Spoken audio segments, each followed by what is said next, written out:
Everyone has probably heard the legend of Casey Jones at some point, but I'm not sure many of y'all know the history of his engine.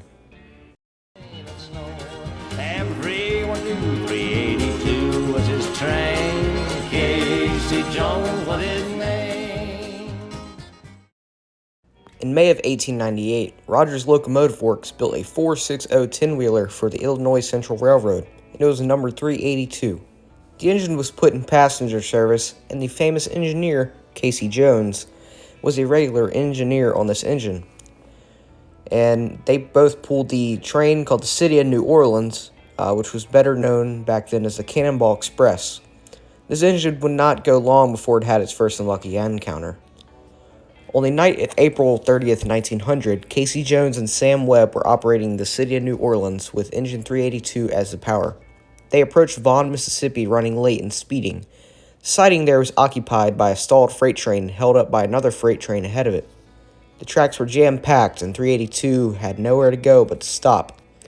382 hit a torpedo on the track, but it was too late to stop. Jones told Webb to jump, and Jones blew the whistle with the brake lever in the other hand, and 382 slammed into the back of the caboose, killing Jones instantly. Thankfully, due to Jones' heroic actions, all passengers survived and Sam Webb also survived. Engine 382 was not damaged beyond repair and was rebuilt at Paducah, Kentucky, and returned to passenger service. Engineer Harry Norton took over for Casey Jones, and then bad luck struck again. In January 1903, criminals sabotaged the train, and as a result, it was deadly. Engineer Harry Norton lost both of his legs and survived, while at least 6 workers were killed, and his fireman died 3 years later.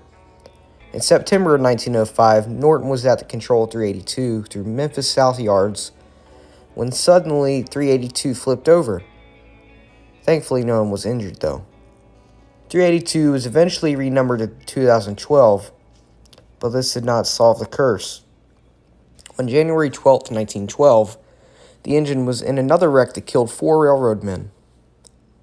The engine would eventually be retired from service, and in July of 1935, it was sent to be scrapped. But the curse struck one last time, as on the way to the scrapyard, it jumped the rails, taking the life of 1 railroader. The engine was finally scrapped later that month, ending the curse for good. Thanks for watching, folks. I hope y'all enjoyed this video, and I'll see y'all in the next one.